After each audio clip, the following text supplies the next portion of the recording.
So welcome, getting better at Fusion 360. And in my timeline today, it's gonna be 3 minutes.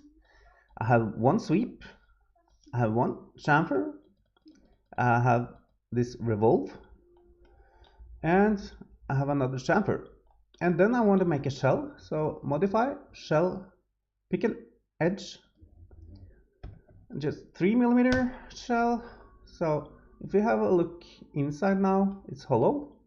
When I want to open this one up, and I'm going to show you two ways to do this.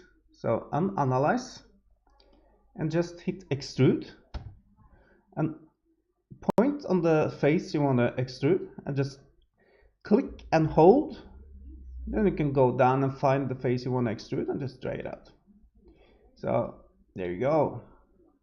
It's open. Wow, boom.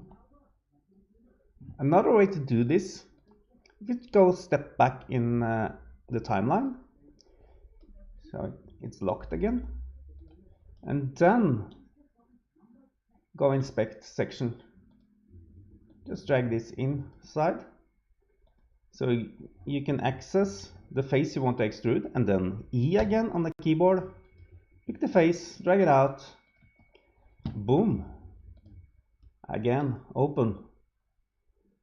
So I hope these tips help you improve modeling in Fusion 360, and if you like, hit the like button. Thanks and welcome back on a later day.